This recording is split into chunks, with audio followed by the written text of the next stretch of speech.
got my Dillos Madness shirt on. Oh, well, did I make it in time? Did I get it in time? Did I miss it?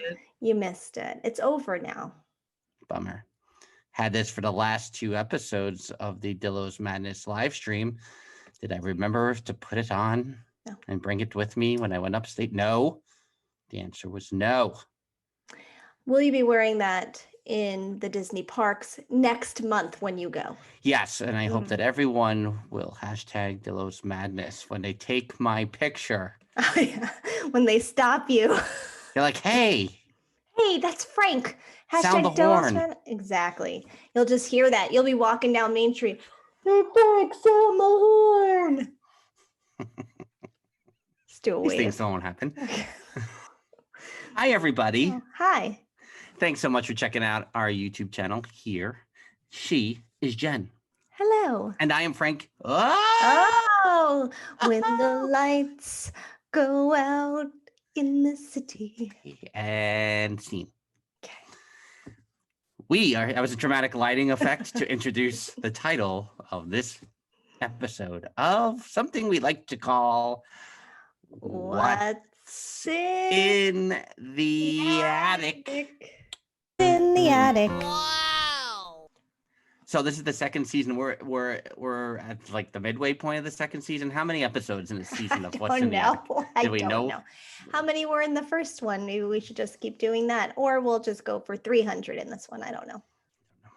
Anyway, it all started last summer when Jen found a box in Mama and Papa Dillo's attic. It had loads of Disney goodness, nostalgic greatness. Yes. And part of this season so far, we have moved on to this lovely accordion box. Ooh. Maybe you picked one up in 1987. You never know. They were out there in the world. Did you find one for Nate yet? No, I got to work on it. Nate Hardy. Right. I'm working on that for you. Coming for you. I'm going to bring up the eBay and to find out who has. Anyway, so more Disney goodness in this box after the episodes that we record here, because I think we're going to do 2 back to back. Yes. I'm not afraid to say this right now. Right. I'm going to have to keep track of what I've actually talked about so far, because I'm like, did I talk about this yet? I don't know. Yeah. So, Jen, I think you'd get a kick out of just like as like a bonus. There's a bonus here. You didn't start it. Can something be a bonus if it's before you start? Because we don't really need to talk about it. It's just something that like you were egging me about for like weeks. Okay. So here is our photo from. How many times have I asked you for this photo? What did you even need it for in the first place? I don't remember now. I don't remember.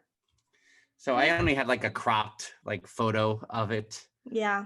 And now I have regained the entire photo here.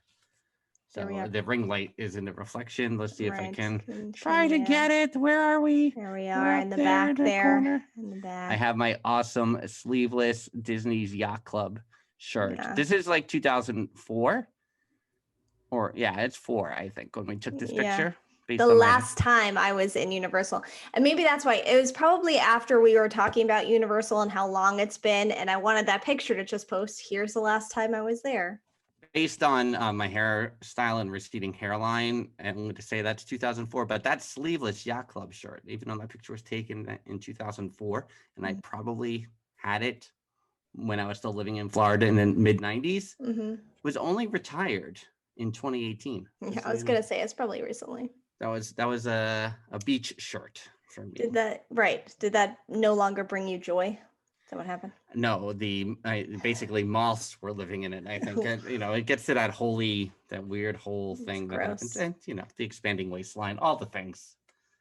So anyway, if you need next time you need the picture of us on the mummy. Thanks, appreciate it. Just take a picture. Leave it out right now. Leave it out. So then you could take a picture of it after we're done and then just send me the picture. Thanks. All right. Item number 2 is something, it's kind of a carryover. Oh, no, it's item number 1, technically. Right. This was a bonus. That was a bonus. This is what happens when you bonus before you start. It gets confusing. I apologize to all the viewers. Yeah. This was inside on the last edition of What's in the Attic. We had this calendar from the Orlando Sentinel the week before Universal Studios opened. But something fell out of the middle of it that I was like, oh no, we'll talk about this at a later date. So this is an article, and again, our grandmother lived in Ocala, Florida, Yes. and she would send random newspaper clippings of Disney news. This is from the Tampa Tribune, Thursday, January 23rd, 1992. Oh. Bay Life. Here a Disney, there a Disney, everywhere a Disney Disney. This is Euro Disney Resort will open in France in less than 2 months, and its future employees are busy earning their ears at Disney World. What? So you can see some custodial training happening here. Nice. Earning their ears. And the first line is, they are Frenchmen in Fantasyland. They are Frenchmen in Fantasyland. Can we read this article in 2021? It's right. It's like,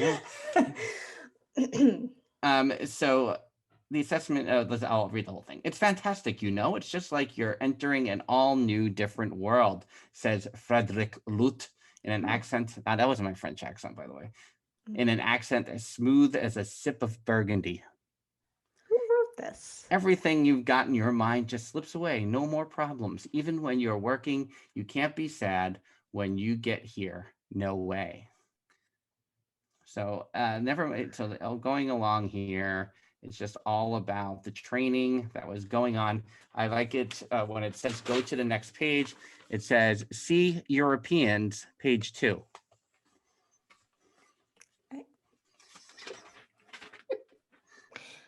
Was this also, is this 4 days before I turned 10? Is that when this article came out? This is 4 days before you turn 10.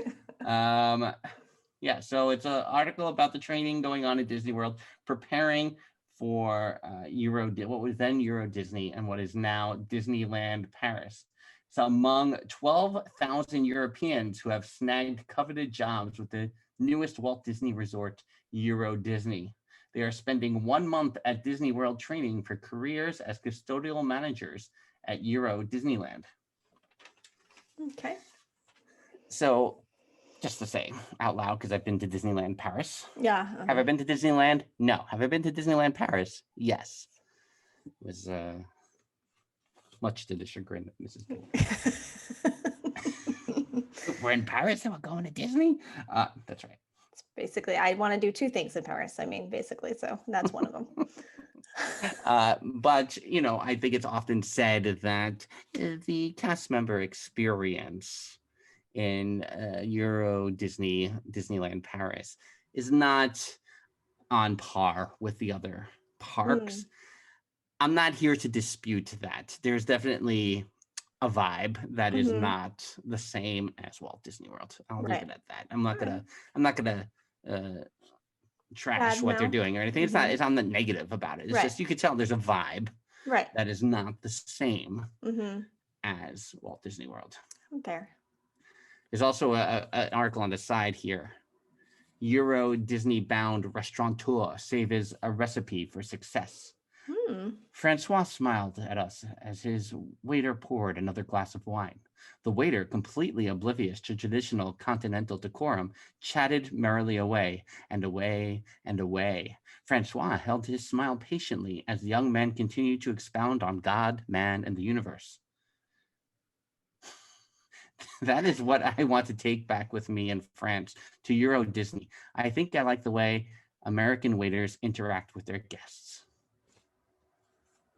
Very interesting article all around. It sounds a little judgy on the surface, isn't me? I don't know. It does. Yeah, I don't feel that it would pass the vibe check of 2021. Yeah, very interesting. Number 2 here is something I was looking for a lot, maybe 2 years ago when we were like all about the all new Mickey Mouse Club 30th anniversary. So I have the cast photo here. Cast photo from season 3. Is it signed? It's part of the fan club deal. They sent you something in the fan club, right? And so, do you think if we sent this to Chase, maybe he could sign it? Do you think we can do Maybe. that? Well, we should check in on that. I don't know if it's season 3 or season 2. This might be, well, maybe it's season 3. My Lynn is down here, Mm-hmm. so I want to say it's season 3. Interesting. But I really wanted one of those jackets. right, I knew someone who did have a jacket. Was he a professor of mine, or was he? I don't know if he's technically a professor or he just worked in production at Theater UCF, who worked on production for the all new Mickey Mouse Club as well. And one of the students would always lobby to buy the jacket off of him. And it wasn't me. That was you. Oh, and that boy was me. And I never got it. But if you haven't already, 2 years ago, we did 4 episodes rewatched of the all new Mickey Mouse Club. And they're a little ridiculous, and we probably should do them again sometime. Yeah. Because they're all over the place. But last year on the podcast, we interviewed Jason Hampton. Lisa Canada has been on a couple of times, co-owner of Always in the Club. Oh, hey, in the last week, this is off the beaten path here. Oh, but I got my Always in the Club. Oh, fancy. MMC 89 lanyard there. And they sent me a letter too, like, oh, there's a letter. How does that look on camera? Does it look great? Good? That's great. Mm-hmm. And I got a little letter here, and Lisa and Dale and Jason signed them on right there. I'm jealous. Lastly, but not leastly, we love old Epcot. Mm-hmm. We love Horizons. Yep. The original Journey into Imagination. Yep. World of Motion. Yeah. What do you remember most about walking? I mean, it's not that it's exactly the same, but there's some similarities now when you walk on a test track. What do you remember about walking out of World of Motion? Oh, well, I mean, the futuristic cars that were actually futuristic, where now when you walk into that showroom, it's just present day cars. I don't know what they're doing there anymore, but it always seemed cool to like sit in the cars, like, oh man, this is going to be so cool someday. It was probably, back then, a 1995 Buick. I don't know what it was, but it seemed awesome. Mm-hmm. So what I always liked is, maybe all of us were guilty of this at some point. We like to grab the free stuff. Oh yeah. And even if we're not supposed to, even if it wasn't free, but if it was free, we were those people who didn't just take one. Right. We took multiple. Yeah. I mean, we still kind of do that with the maps, no? Correct. Yes. Yeah. Didn't we? Which trip was it? The last one or the one before, where we went into the boardwalk lobby? I was like, oh, they got all the maps. Well, no, we'll just. Thank you. Fill her up, please. Fill her up. Just take them off. Listen, every time, if you don't know the filler up reference, we do it a lot. We always we always do that. Hashtag we always do that. As an Uncle Frank reference from Home Alone when he's on the plane getting the champagne because he took the first class. Yeah. Fill her up, please. Fill her up. Fill it. Thank you, Uncle Frank. Right. Uncle Frank, is this a joke? So this is the 1991 souvenir guidebook from World of Motion. The ring light is getting in the way of everything. Yeah, it's ruining everything. I'm trying to do it that way. Oh. The 1991 guidebook. Looks like a futuristic car. Epcot Center at the bottom. Yeah. Bring back the center. That's what I say. Or if I want to be Long Island about it, bring back the center. The center, like it was. Okay, Epcot Center. Welcome to your World of Motion. Today, you've joined more than 55 million other visitors who have traveled the human race's journey from foot power to rocket power in the world of motion. One of our most cherished freedoms is the freedom to choose how we move from one place to another. It's true. That's what I always say. The history of transportation is really the story of our continuing search for the best in personal mobility. Along the way, we've always sought greater safety, more fuel efficiency and performance. And through the appearance and style of our vehicles, our mode of transportation has been a means of self-expression. All right. We hope your visit to the World of Motion is challenging, enlightening, and entertaining. It's from the chairman of GM. GM, of course, the sponsor. Yeah. Of World of Motion. Since if how we move through life says so much about us, can you go through the cars you've had in your life? The cars I've had in my life. Yeah. 82 light blue Monte Carlo. which I totaled. Not my fault. According to the insurance, my fault, but not my fault. That doesn't matter. Let's talk about how not only was my car totaled, but the other car spun into a lamppost. The lamppost went into the building on the corner and took down the awning of the building. It's a long story for another time. Where was that? Where did this happen? That was in Queens, New York. All right, you only said one car. Oh God. That was just the first one.